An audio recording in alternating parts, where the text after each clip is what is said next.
Hi, welcome to Forever Wild, a podcast about family, memory, and the stories that shape who we become. I'm Meagan McGovern, the oldest of four sisters. And I'm Nora Gibbs, the most annoying of four sisters. Today, we're sharing our journey growing up with an actor father, a mother who didn't think the rules applied to her, at least financially, and a childhood full of chaos, adventure, and unforgettable moments.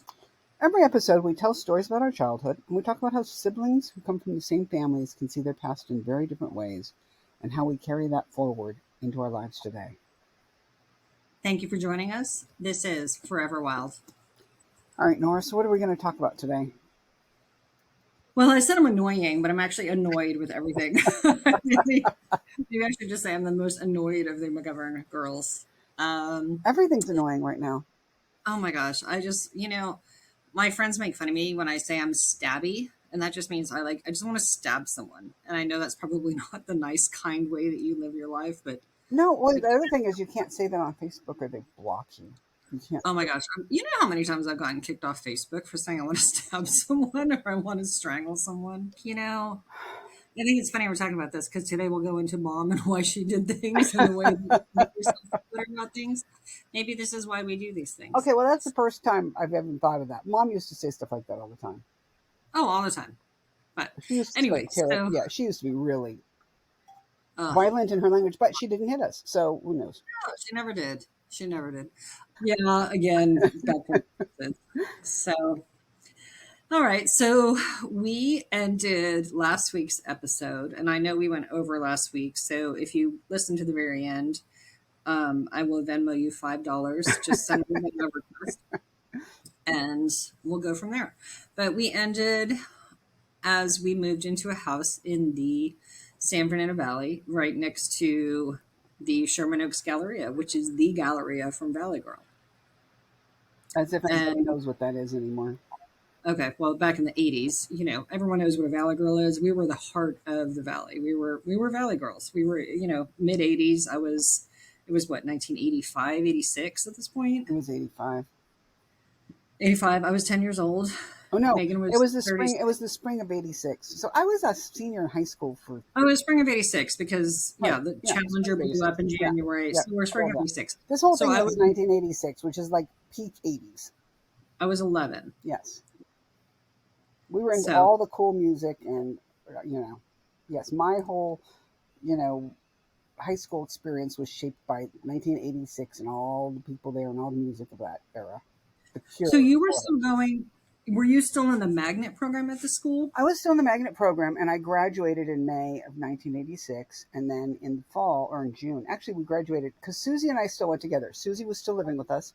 She had lived with us in Oregon, and she came back and lived with us in this house because her parents wouldn't take her back. And when she didn't want to go back. And we graduated on her 17th birthday. And we both...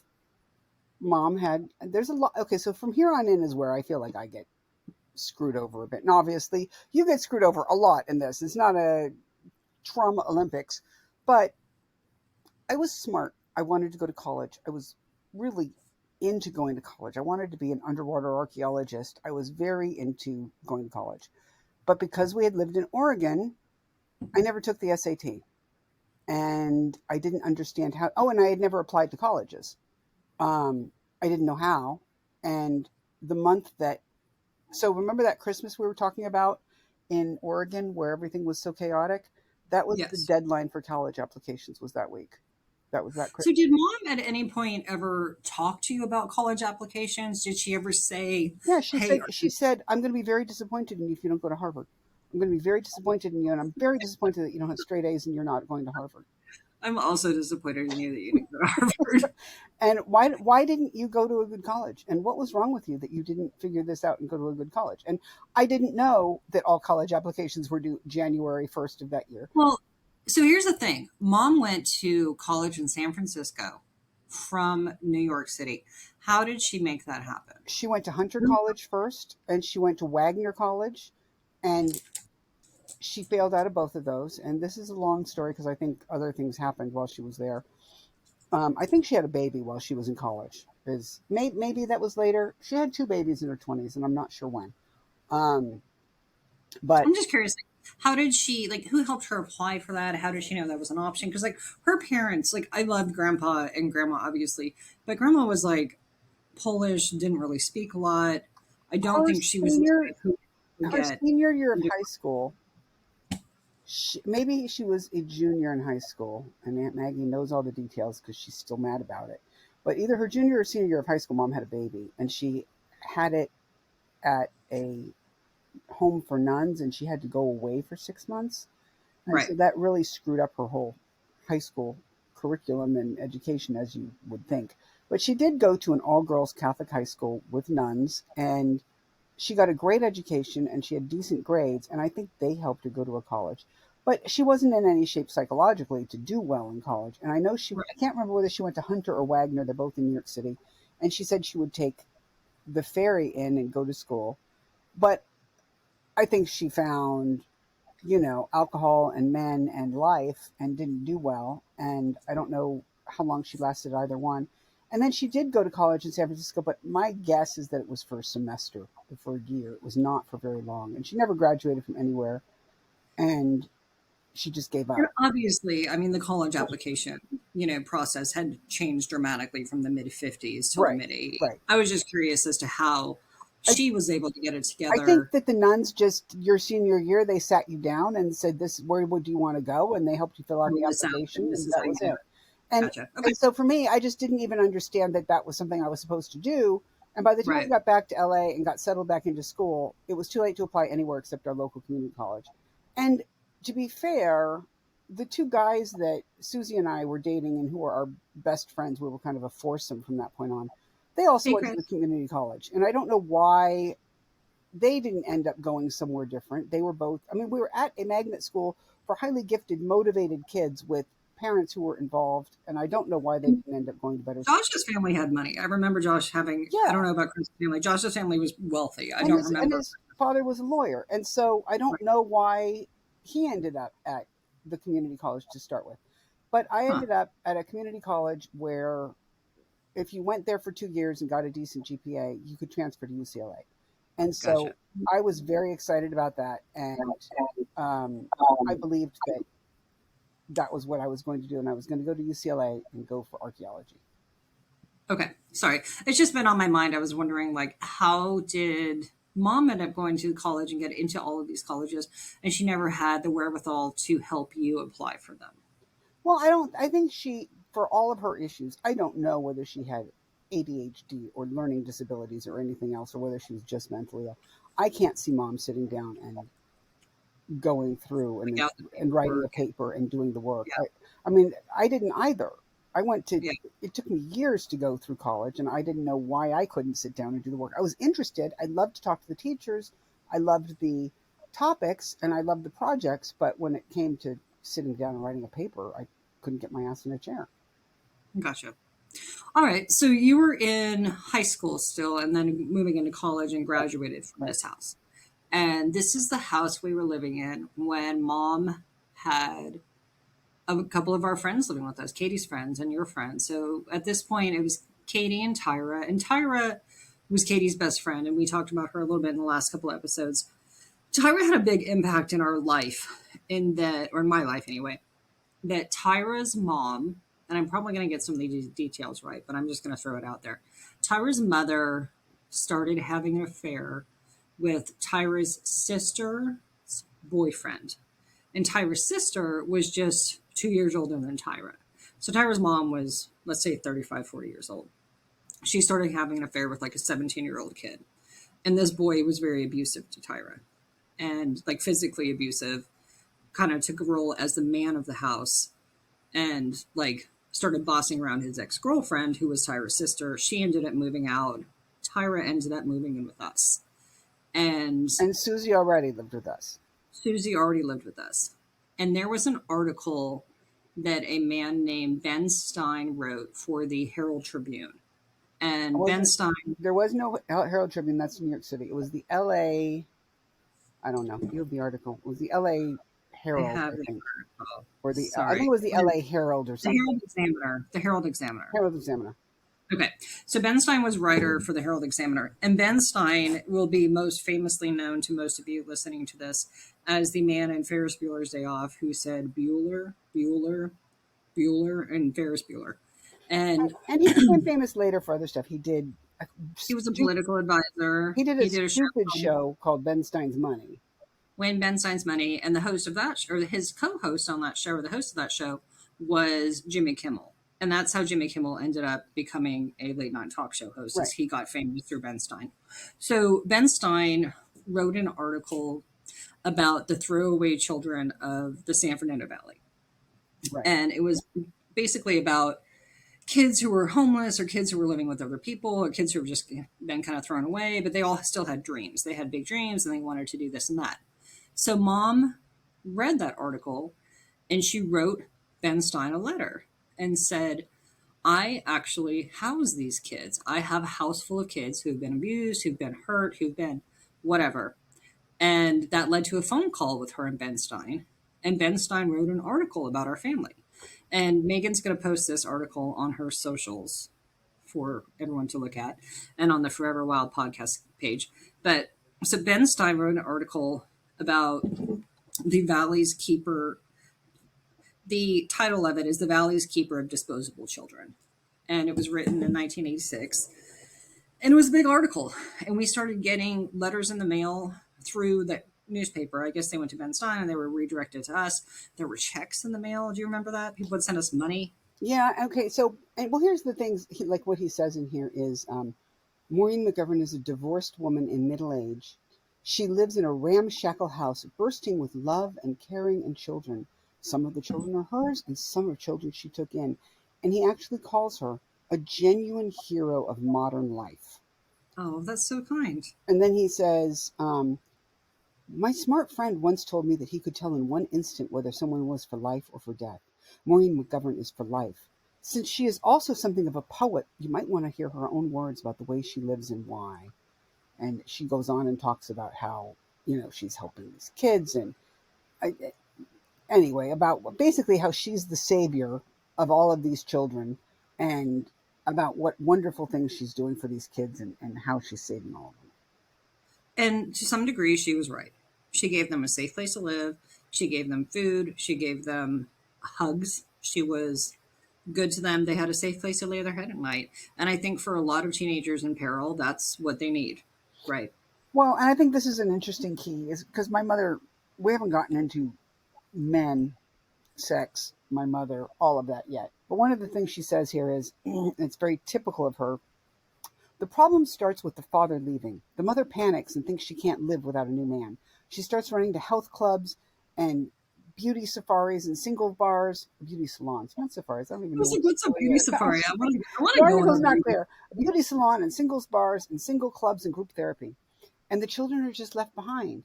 And you know something? Those people are making big mistakes. The children I take in are wonderful, beautiful kids. And what I get out of them in the way of love and affection is something you can't buy at a health club. You can't buy that anywhere. I'm the lucky one. And I mean, come on. Okay, first she's blaming Okay. men and women for wanting to, I don't even know. Well, we know she's dramatic and we know she's a writer. So that's kind of where that came from, I think. So the reason that I wanted to talk about this in this episode today is because I think it's really interesting.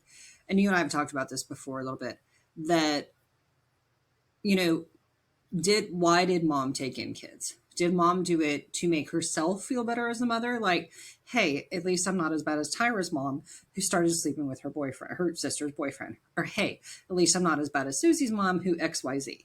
Right? Is I that think it's a combination of she had no boundaries, and if we brought home a sick, sad kid or whatever, she would say, "Sure, why not?" She wanted us to love her more, and she loved having other kids love her because it made her feel good. It made her feel good about herself, and a bad part of me wants to believe that it made it easier to scam people. yeah, for sure. I mean, if you pride yourself on being a saint and taking in all these kids, it's hard for people to see you coming Yeah. when they steal their wallet out of their house. Well, and some of these kids, I mean, to be fair, there were some seedy fights that I don't like to think about who was getting the social security checks for some of these kids. I remember, you know, I mean, and I know Tyra's father passed away when she was younger, and Tyra got $500 a month in Social Security. Right. And I know for a fact that mom got that check. Right. And was that a factor? I mean, I don't think that's the reason she took Tyra in. She never got money for Susie, but I think it was also not a factor. Like, sure, an extra $500 a month is going to help. Can you imagine if she had known that the government would pay her to be a foster mom? Oh my God! But she would have had to have home inspections. Oh, she would have passed. We would have passed. Yeah, We would have possibly. been like all scurrying at the bottom. And she But would have hired a housekeeper to come clean it up. yeah. Okay, so So let's get to the other part of the Ben Stein story. okay. So this is the part that's frustrating for me to talk about because again, me being stabby. So Ben Stein met our family. He came to visit our family and immediately had a very strong reaction to, for lack of a better phrase, to our sister Morgan. Morgan was a beautiful girl. She was 13 at this point. Um, and Ben decided that he wanted to take pictures of Morgan. He said that he wanted to show his nephew what California girls look like. And I remember this. This is hand on a Bible. This all happened. He and Morgan and I and my mother went to his house, and it was like in the Hollywood Hills. It was up on a hill somewhere. It was a beautiful house out by the pool. And Morgan put on a blue bikini and went out and posed by the pool. And Ben Stein personally took pictures of her by the pool, posing in a bikini, 13 years old. And to be fair, she was pretty enough at that time, and we were poor enough at the time, and we lived in LA, that everybody talked about Morgan being a model or an actress, and that this was going to maybe be some pictures for modeling or for whatever else. It wasn't that skeevy. I mean, it was, but it wasn't. It was, and mom was there to make sure that, I don't know if mom was In there. the moment, it wasn't creepy. Me being there looking back now on it was super fucking creepy. Right. But in the moment, no, it wasn't. In the moment, I was 11 years old. I was really mad that he didn't want pictures of me in my bikini. Right. Like, I wasn't cute enough, right? Like, what are you Right. talking about? She's prettier Right. than I am. And that's just a sister rivalry thing, right? But looking back on it now, it was super inappropriate. So he took these pictures of her. I think his wife was even there. She was in the house Yeah. So there somewhere. was nothing gross, nothing terrible about it. Right. But again, looking back on it now, super inappropriate. I mean, yes, gross, but not criminal. Right. Not, Right. He didn't touch her. He never made a pass at her. He never did anything like that. He took some pictures of her out by the pool. We left. Everything was copacetic. Everything's great. Right. As far as I know, in Los Angeles at that point, that was the last interaction we had with Ben Stein. So shortly after this, Okay. right before. Right. We end up moving in December. And so in the fall, Susie and I started at the community college. And like I said, I really wanted to transfer to UCLA in 2 years. And I was happy. For the first time in a long time, we felt stable, sort of, and I was really happy. I mean, mom had gotten arrested at some point for bad checks, I think. And it was bad because, like, my father showed up and had to help bail her out. But for whatever reason or however it worked, there was enough money coming in that we felt sort of stable. And I really liked going to the community college. But at some point, about 10 days before Christmas, mom came in and said, "We're moving to New York, pack your shit, and we're moving to New York in 2 days. Or we're moving to Connecticut in 2 days." Well, I will say right before this happened, I do remember there was a lot of car shuffling in the driveway because we had a couple of cars at this point, and she was afraid that somebody was going to repossess her car. So, like, she would park her car as close to the car as she could, and then have other people park their cars behind hers so that they couldn't get in to tow her car. Yeah. I mean, and so the money wasn't there. And once dad gets involved, it's kind of a mess if dad's getting involved. And I don't know what she thought was going to be in New York. We had already moved to New York once. We had already moved to the Adirondacks in 1980. We had already done that where she burned down the house. So why were we going back to New York? I don't know. I don't remember why we ended up there. But California wasn't working, so we were going back to New York. And I, for the first time, kind of threw a fit. And I said, I'm not going. One of the other things is that at this particular community college, final exams were in January, and I had 5 classes that I was enrolled in, and I was doing well in them. And she said, "Too bad." I don't care. You have to come. And I said, no, I'm not going. And she said, you just turned 17. What are you going to do? Stay here by yourself? And maybe if I had been a different person or, I might have said, sure, yes, I am. But I could never have left you guys behind Right. and I would never thought I could survive on my own. And I felt like I was still your big sister. I couldn't do that to you. You were still our big sister. Well, yeah. And so I mean, I don't remember how we got there. Don't remember moving there. Don't remember the trip cross country. But I remember bits and pieces of it. did we go in a moving van? I don't know. I remember we had Toby with us, our dog. Yeah. And I mean, Susie went with us. I know we didn't fly. Don't remember the trip. But we ended up in Connecticut 2 days before Christmas. And we went to stay with my aunt and uncle. And I had to give up that entire semester and take withdrawals in every single class. We didn't just end up in Connecticut. We ended up in Darien, Connecticut, which is one of the richest parts of Connecticut. It's one of the richest parts of the entire country. I mean, you're talking Beverly Hills, Darien, Connecticut, and whatever part of Yeah. San Francisco, and Silicon Valley type of thing. And it was a disaster. All four of us and our dog. Again, this is the second time that all Oh, and four. Kitty has Sugar also, two dogs. Yeah, actually, if it wasn't four of us, it was five of us because Susie came with us. So five children, plus my mom, plus our dog, for the second time, show up on my aunt and uncle's doorstep in Connecticut, where they Did Tyra go with us? not. She came later. She flew out Okay. later. Okay. But we showed up 2 days before Christmas at my aunt and uncle's house in Connecticut, and my aunt and uncle are good people, and they are decent human beings.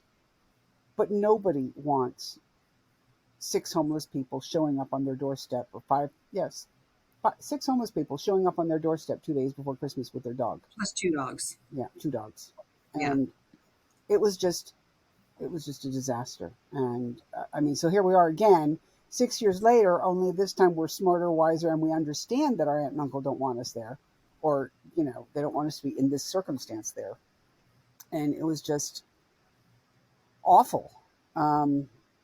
And I mean, you tell us about Christmas. Christmas sucked. Well, this was a big Christmas because on Christmas Eve, I remember this. We were staying with my cousin Bernie was there, and Bernie's like a couple years. He was like a year older than Morgan, so a couple years older than I is.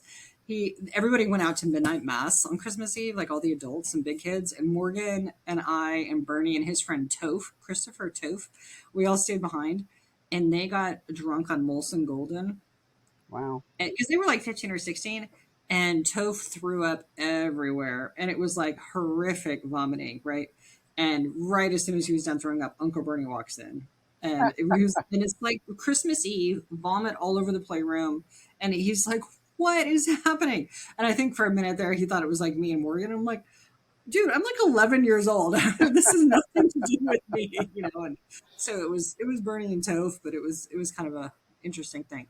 But Well, I remember a lot of presents for some reason, which is so bizarre to me that we had all these gifts and like an embarrassing amount of gifts when mom didn't have any money.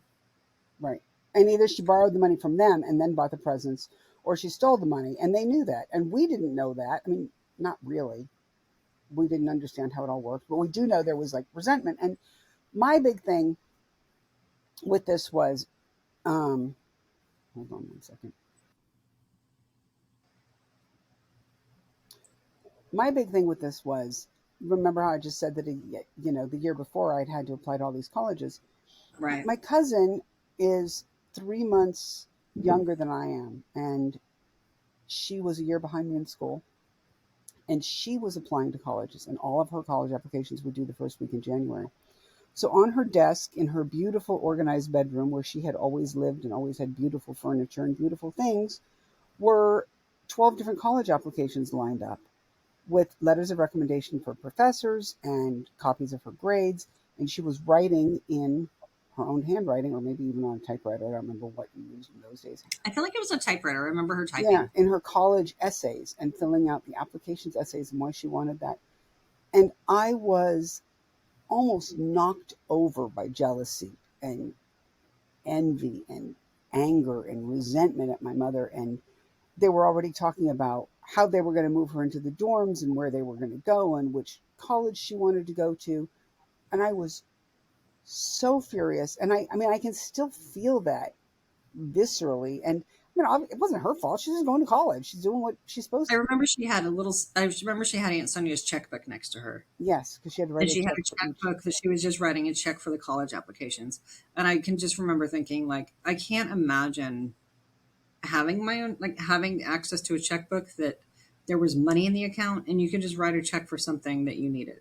Yeah. I mean, and this was just an exposure to, I mean, it's not Normal a people. normal life. It's a pretty privileged life, especially in 1986. Not everybody got to go to college and fill out college applications, but in our family, a lot of people did. And the people that I went to school with did. And yet here I was. And I was very upset by the expectation that I was supposed to do something with my life and the reality that I didn't have the support and the skills needed to do it. Yeah. Well, and it's frustrating when it's kind of that what my life could be. Yes. Like, if, okay, and I always used to think this, if Uncle Bernie had been my dad, what would my life have looked like? So much different than it is now, right? Right. Which is funny because his son and I actually do the same thing. So it's kind of Right. all worked out. Like, Right. I mean, we have the same Well, career I mean, path. and my cousin ended up, she became, she majored in history, which I would have loved to major in. She went to a decent college and she liked it. And then Okay, and she also started rowing her first year of I college. think she started rowing her first year in college, and but the whole family did all of the Connecticut things that we never did. Like they played things like lacrosse, and they played badminton on their front lawn, and they chased fireflies in the afternoon, and all the things and they played tennis for fun, and they took piano lessons, and I play tennis for fun, and Charlotte plays lacrosse. So, okay, well there you go. but But also, I do have to give a quick shout out to Christine. Christine ended up, she started rowing when she was in college, and she ended up going into the Olympics for the U.S. team, and she won a she won the silver medal. bronze, bronze She won the bronze medal for U.S. and Australia. in the 2000 Olympics, and I was pregnant with Sawyer, so I couldn't go. Anyway, Um, so But sorry, I yeah, digress. she ended up being a fantastic human being who is She's actually wonderful. very sweet and good natured, and she gives back and does a lot of cool things. And I didn't know that then. All I knew was that I just resented everything about her life because I couldn't Yeah, have that. yeah. So And I remember she was, I don't know when it was, but she was going shopping with her mother for clothes for college yep. or for back to school or something. And she had mentioned that she gets a budget for that. And I remember Yes. thinking, what's a budget? Well, Like, I remember a lot of the parenting things that her parents did, and I just thought it was like being angry if they didn't make it home by curfew. I was at a party with Christine one night, and it was 7 minutes till midnight. And of course, Katie and I are begging to stay, and we don't want to go home. And Christine calls her house at 7 minutes to midnight and says, "Can I extend the curfew?" And her parents are furious. They're like, "We live 15 no, minutes away." yeah, So if you called it 20 minutes till and said, "Can you expend the curfew?" Sure, but we live 15 minutes away. You're calling 7 minutes before to ask if you can extend. And I'm thinking, boy, they're so mean, and boy, they're so picky, and how dare they? And then yeah, they would say something like, "You have $200 to shop for school clothes, and you need to take care of all your own expenses with that money, and you can figure out if you want to buy one nice jacket or 10 smaller things." And I'm thinking, wow, I can never imagine anything like that. well, and it's funny because I've actually done kind of the same thing with my own kids, just because of that one little thing that stuck with me when I was a little girl. Yeah. So, um, okay, so where'd we go from here? Christmas So was now let's miserable. talk about, we moved into a Paris. house, and we moved into a house. Of course, we went to, a nice, quiet, suburb that we could afford. Um, all right, where'd we go? We moved to Westport, Connecticut, Yeah, which is 2 streets over from Martha Martha Stewart's Stewart. house. Yes, we lived Yeah, a couple of blocks from Martha, from her and church. Lane. We lived on Greens Farms Road, and it was an incredible lot just down the street. You could walk down and you could see old Long Island Sound, and a beautiful home, lots of bedrooms, and we big, huge yard. and we rented it. I don't know why they have rentals there, but I don't know how much the rental was. I don't know where we got the money. I don't know how we ended up doing it. We didn't live there for very long, but we moved in there, and We were there long enough that I went to school there. I went to Westport middle school or whatever the middle school was there. And, I had a lot of friends there. And this is where I kind of started my sports career. This is where I started playing soccer and where I started playing softball. Um, I I got started into organized sports. I started at a college, Sacred Heart University, and it it was just a commuter college, but I was able to take classes again, and I was glad to be back in school because that was my thing, is that I couldn't just not do anything. I had graduated from high school. Now what? I started waiting tables, but I started having some great friends there too, and we started having a life again. But we also knew it wasn't going to last because it never Yeah. lasted, and we didn't know what to do, and we didn't know how far to dive in. All right, and so this is where the second part of the Ben Stein story comes in. So one of the cool things about living in Connecticut, which anybody who lives on the East Coast knows, is that if you live in Connecticut, everybody you know will come visit you because at some point, everybody you know anywhere in the world will fly through New York City. And they will say, Correct. "Hey, I'm flying in through New York and I need a place to stay and the city's really expensive and can I be put up for a couple nights and it's only an hour train to New York?" And everybody comes in, which was I hadn't really understood how New York is the hub of everywhere, but it really Yeah. is. And So we were living in Connecticut, yeah, and mom gets a phone call from Ben Stein. And I don't know how he got her phone number. I don't know if why she was still in contact with him. Um, but Ben Stein called and asked and said to my mom, "Hey, I'm in New York for the weekend and I would love to see Morgan. Is it possible that you can bring Morgan to me? And I would love to take her shopping and she can maybe stay here with me for the weekend.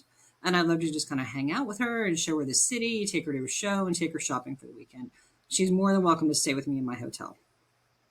and I don't And she, know how it was proposed, whether it was a and this is the story I heard from mom. right, well, whether it was a story of she's such a cool girl and I'd like to help her out and I know you guys don't have any money and I'd like to create scholarships or else I'd like to help her with modeling or I I don't know in any sane world where you could come up with a cover story for that that would sound Not rational. me.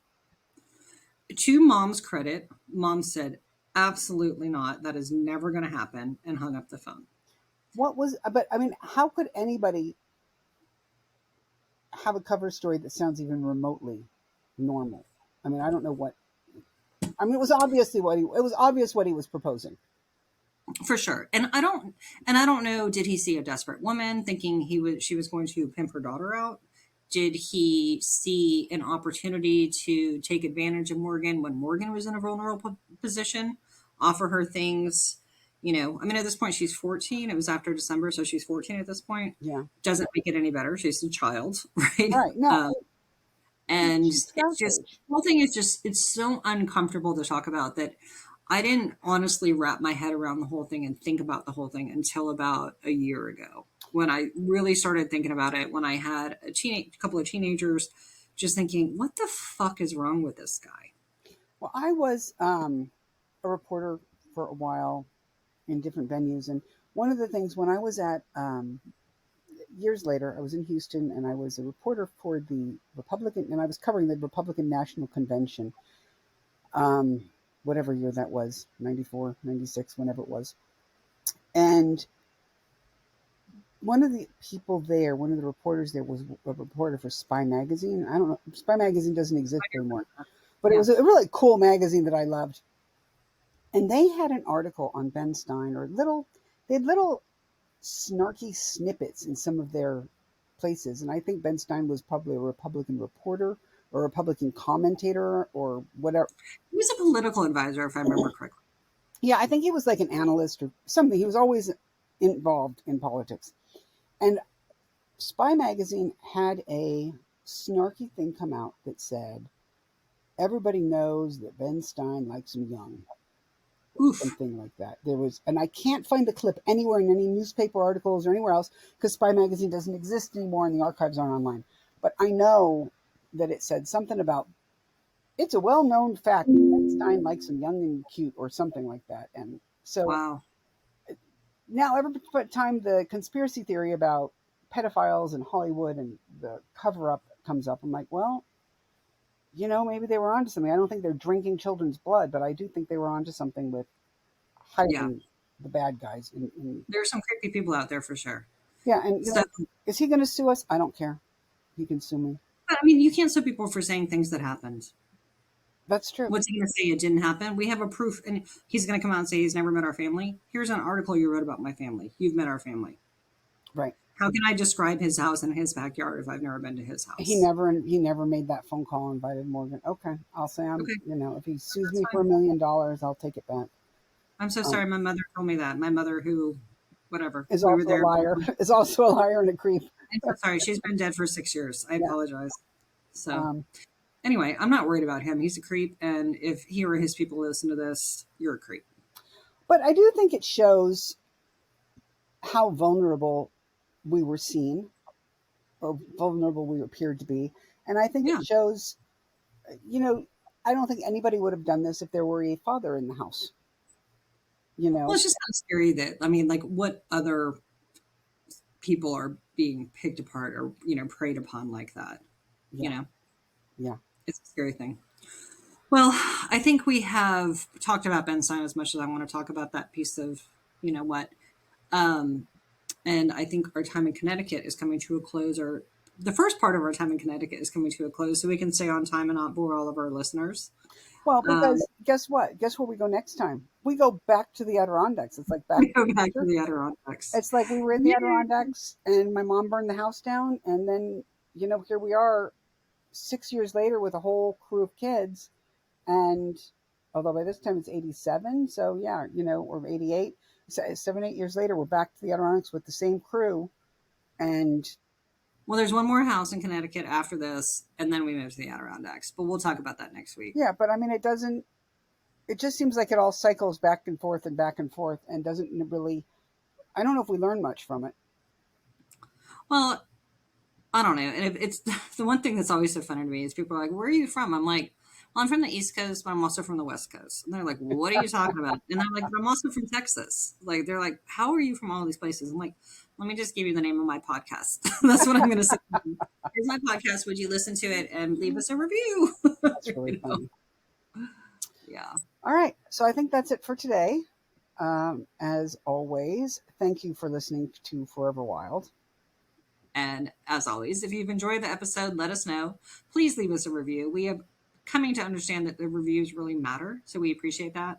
Find Meagan on Facebook, and you can find the Ben Stein article that he wrote about our family, or follow the Forever Wilds Facebook page and share it with somebody who loves a good story. So we do love to hear from you, and we also would like to know what resonates and what your favorite parts are, what you want to hear more about. Until next time, stay wild. Bye.